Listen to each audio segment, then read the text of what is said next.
তো বন্ধুরা, আমাদের 20টা গরুর শেডের আপডেট যেটা আজকে দেখাবো সেটা হচ্ছে যে আমরা অনেকেই আপনারা প্রশ্ন করছেন যে ভাই চারিটা কিভাবে তৈরি করবেন, অবশ্যই দেখানোর জন্য।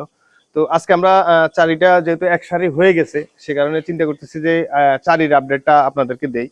তো মূলত হচ্ছে যে চারি আমরা এই যে ভিতরে রাখছি হচ্ছে যে টোটাল 3 ফিট জায়গা, এই এটুক জায়গা হচ্ছে 3 ফিট। আর এখানে হচ্ছে যে নিচ থেকে মানে ফ্লোর থেকে গরু যেখানে সামনে থাকবে এখান থেকে এটা হচ্ছে যে 21 ইঞ্চি আর কি। আর এটা হচ্ছে যে এখানে ভিতরের গভীরতা এটা হচ্ছে যে 10 ইঞ্চি। আর এটা হচ্ছে যে আপনার 14.5 ইঞ্চি।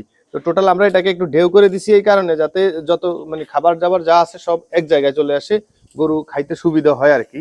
তো মূলত হচ্ছে যে অনেকে আছে যে আপনার গরু দেখা গেছে করার পরে চারি করার পরে দেখা গেছে কিছু গরু খাইতে পারে, কিছু গরু খাবার নাগুল পায় না।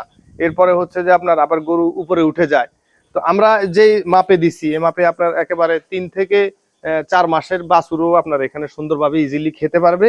আর হচ্ছে যে আর এমন ভাবে বাঁধার সিস্টেম করছি আমরা, নেক্সট আরেকটা ভিডিওতে আমরা দিব আপনাকে, যে যাতে আপনার গরু উপরেও না উঠতে পারে, মানে ছোট হোক বড় হোক কোনো গরু এটার উপর উঠতে পারবে না। একেবারে 3 মাসের বাছুর থেকে শুরু করে 1 টনের গরু পর্যন্ত আপনার এখানে খাবার সুন্দরভাবে খেতে পারবে।